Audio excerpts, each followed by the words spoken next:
আল্লাহ তার আখিরি নবী আল্লাহর হাবিব মুহাম্মদ সাল্লাল্লাহু আলাইহি ওয়াসাল্লামের আরশচুম্বী সম্মান মর্যাদার বিরুদ্ধে কটূক্তিকারী কুখ্যাত নাস্তিক রাখাল রাহা এবং গালেবের ফাঁসির দাবিতে আজকের এই সমাবেশে যারা উপস্থিত হয়েছেন, আমার পক্ষ থেকে তাদেরকে হৃদয় নিংড়ানো ভালোবাসা এবং অভিনন্দন জ্ঞাপন করছি। সম্মানিত সুদীর্ঘ 15 বছর ফেসিবাদের নায়িকা শেখ হাসিনা বাংলাদেশে আলেম ওলামাকে নির্যাতন করেছে। বাক স্বাধীনতার দোহাই দিয়ে যারা ইসলামকে আঘাত করেছে তাদেরকে আশ্রয় এবং প্রশ্রয় দিয়েছে। ফেসিবাদের বিরুদ্ধে আন্দোলনের সূচনা হয়েছে 2013 সালের 5ই মে আলেম ওলামার রক্ত ঢালার মাধ্যমে। সেই হেফাজতের 13 দফা দাবির অন্যতম দাবি ছিল আল্লাহ তার আখিরি নবী মুহাম্মদ সাল্লাল্লাহু আলাইহি ওয়াসাল্লামের আরশচুম্বী সম্মান মর্যাদার বিরুদ্ধে যারা কটূক্তি করবে তাদেরকে প্রতিরোধ করতে ব্লাসফেমি আইন করার একটা দাবি ছিল।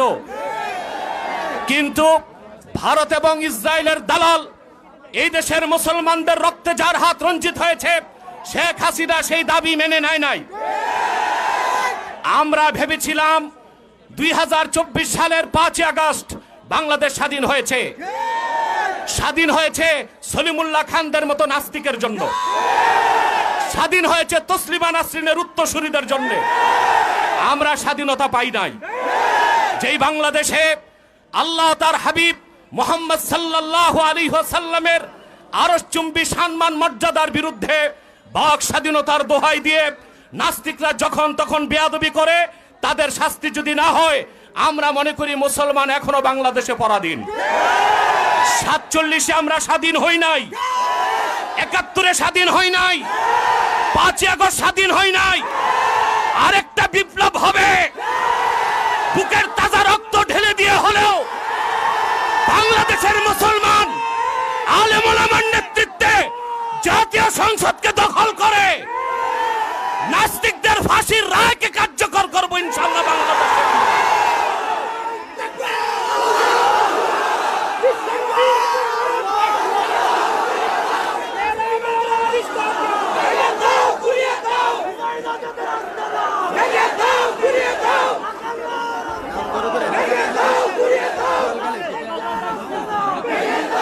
সম্মানিত সুদীপ, ডক্টর ইউনূস সাহেবকে বলবো, আলেমুল ইসলামের বিরোধিতার কারণে, নাস্তিক আর ব্লগারদের প্রশ্রয় দেবার কারণে শাহরিয়ার কবির, মুনতাসির মামুন ওইসব নাস্তিকদেরকে প্রশ্রয় দিয়েছিল হাসিনা, ক্ষমতায় থাকতে পারে নাই। রাখাল রাহা আর কুখ্যাত গালেব আর ফরহাদ মাজহারকে ইউনূস সরকার আপনি যদি প্রশ্রয় দেন, আপনাকে ক্ষমতা ছেড়ে বাংলাদেশ থেকে চলে যেতে হবে।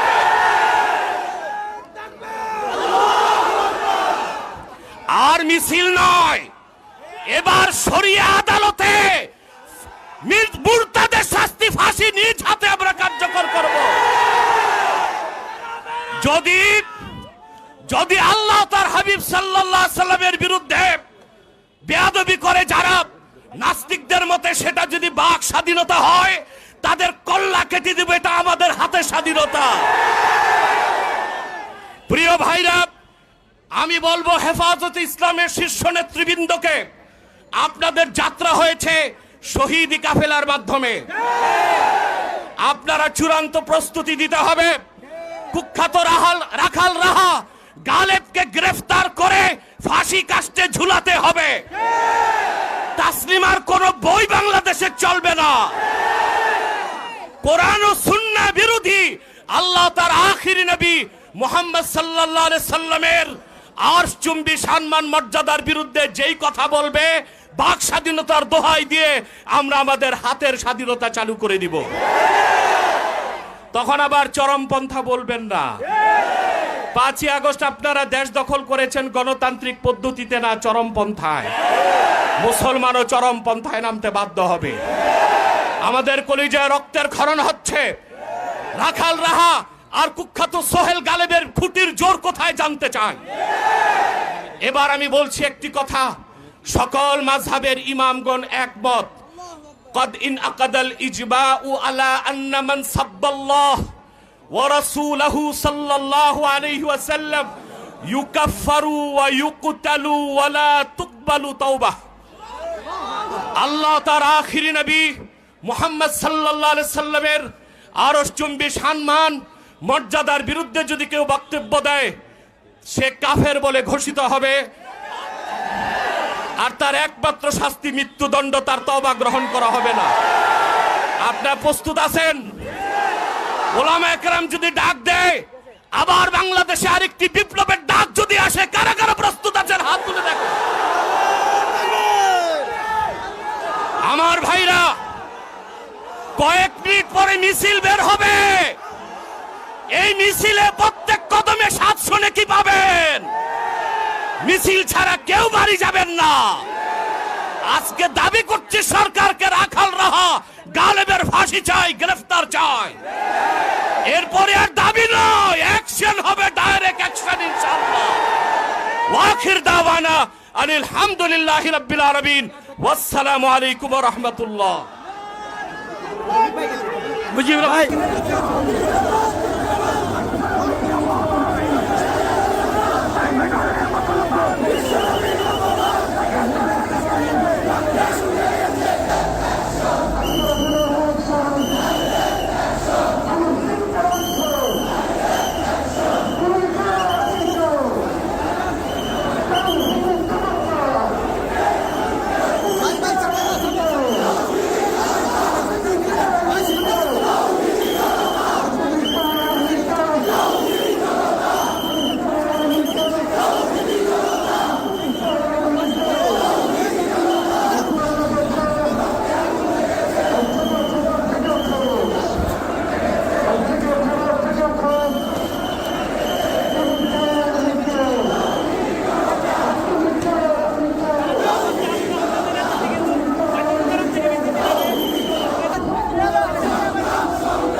বিশ্বনবীর অপমান, বিশ্বনবীর অপমান, বিশ্বনবীর অপমান, আফগানিস্তানের অপমান, আফগানের অপমান,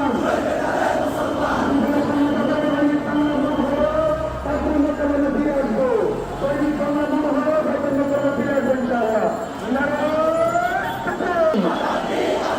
গোলামিনা আজাদি, তুমি কে আমি কে, তুমি কে আমি কে, বিশ্বনবীর অপমান, বিশ্বনবীর অপমান, বিশ্বনবীর অপমান, ইসলামের অপমান, ইসলামের অপমান, তুমি কে আমি কে, শাহবাগ না স্বপ্না, শাহবাগ না স্বপ্না, শাহবাগ না স্বপ্না, শাহবাগ না স্বপ্না, শাহবাগ না স্বপ্না, বিশ্বনবীর অপমান, বিশ্বনবীর অপমান,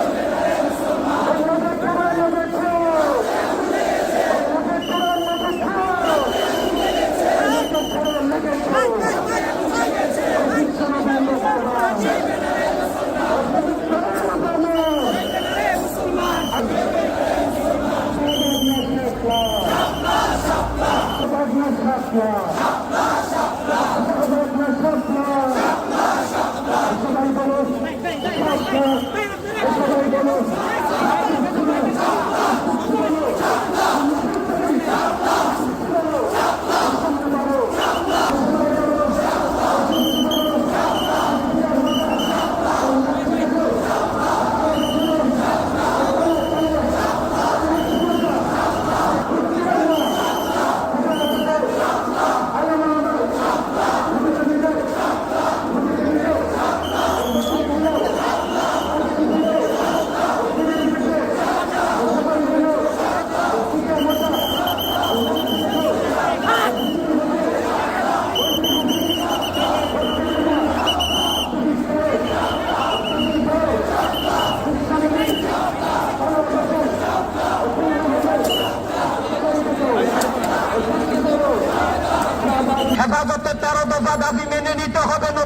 একটা বিপ্লব হবে এবং সেটা সশস্ত্র বিপ্লব হবে বাংলাদেশ।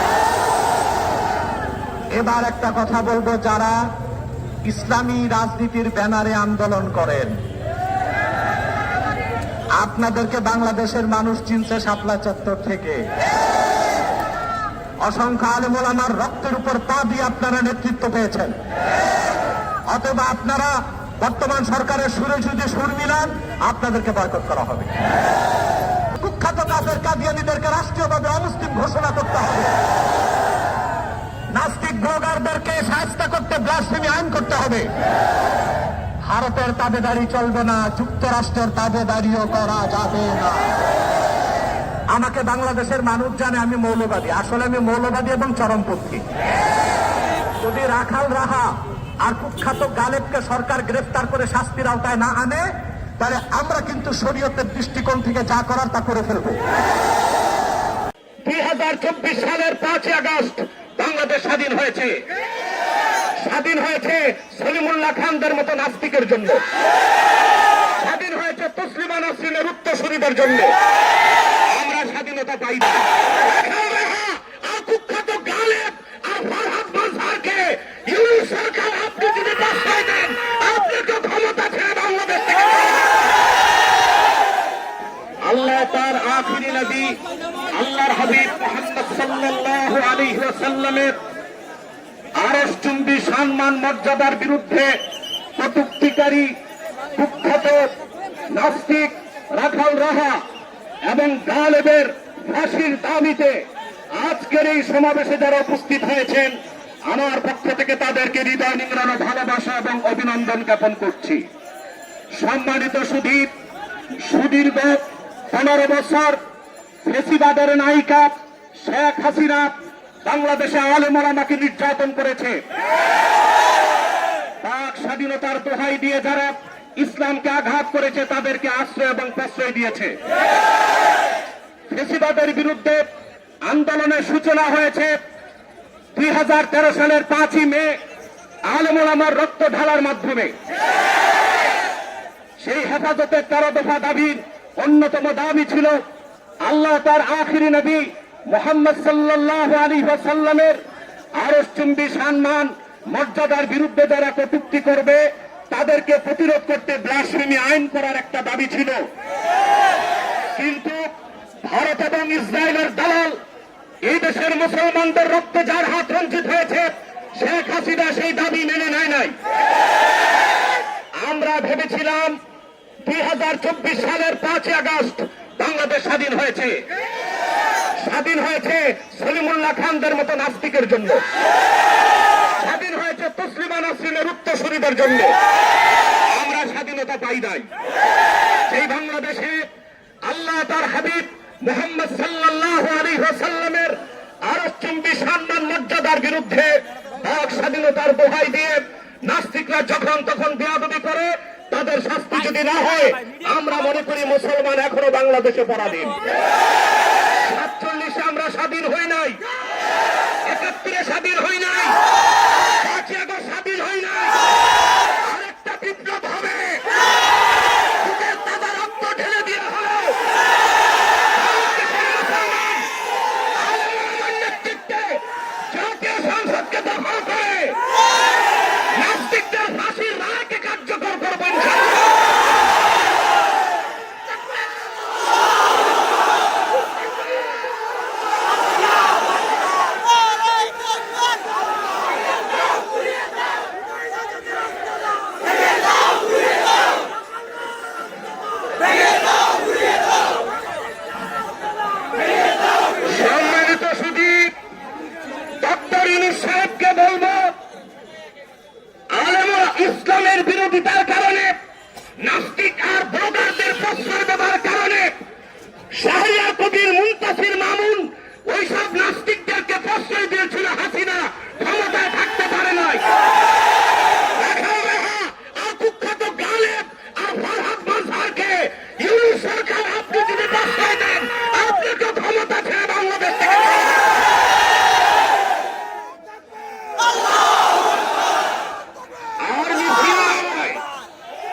হেফাজতে ইসলামের শীর্ষ নেতৃবৃন্দকে আপনাদের যাত্রা হয়েছে শহীদ কাফেলার মাধ্যমে।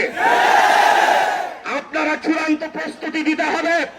কুখ্যাত রাখাল রাহা গালেবকে গ্রেফতার করে ফাঁসি কাস্টে ঝুলাতে হবে। তাসলিমার কোন বই বাংলাদেশে চলবে না। কোরআন ও সুন্নাহ বিরোধী আল্লাহ তার আখির নবী মুহাম্মদ সাল্লাল্লাহু আলাইহি সাল্লামের আশচুম্বী সম্মান মর্যাদার বিরুদ্ধে যেই কথা বলবে বাক স্বাধীনতার দোহাই দিয়ে আমরা আমাদের হাতের স্বাধীনতা চালু করে দিব। তখন আবার চরমপন্থা বলবেন না। 5ই আগস্ট আপনারা দেশ দখল করেছেন গণতান্ত্রিক পদ্ধতিতে না, চরমপন্থায়। মুসলমানও চরমপন্থায় নামতে বাধ্য হবে। আমাদের কলিজায় রক্তের ক্ষরণ হচ্ছে। রাখাল রাহা আর কুখ্যাত সোহেল গালেবের খুঁটির জোর কোথায় জানতে চাই। এবার আমি বলছি একটি কথা, সকল মাযহাবের ইমামগণ একমত। قد انعقد الإجماع على أن من سب الله ورسوله صلى الله عليه وسلم يكفر ويقتل ولا تقبل توبة। আল্লাহ তার আখির নবী মুহাম্মদ সাল্লাল্লাহু আলাইহি সাল্লামের আরশচুম্বী সম্মান মর্যাদার বিরুদ্ধে যদি কেউ বক্তব্য দেয় সে কাফের বলে ঘোষিত হবে, আর তার একমাত্র শাস্তি মৃত্যুদণ্ড, তার তওবা গ্রহণ করা হবে না। আপনি প্রস্তুত আছেন? ওলামায়ে কেরাম যদি ডাক দেয়, আবার বাংলাদেশে আরেকটি বিপ্লবের ডাক যদি আসে, কারা কারা প্রস্তুত আছেন? আমার ভাইরা, কয়েকটি করে মিছিল বের হবে। এই মিছিলে প্রত্যেকটা দলে 700 নেকি পাবেন। মিছিল ছাড়া কেউ বাড়ি যাবেন না। আজকে দাবি করছি সরকারকে রাখাল রাহা গালেবের ফাঁসি চাই, গ্রেফতার চাই। এরপরে আর দাবি নয়, অ্যাকশন হবে ডাইরেক্ট। আখির দাওয়ানা আলহামদুলিল্লাহি রাব্বিল আলামিন। ওয়াসসালামু আলাইকুম ওয়া রাহমাতুল্লাহ।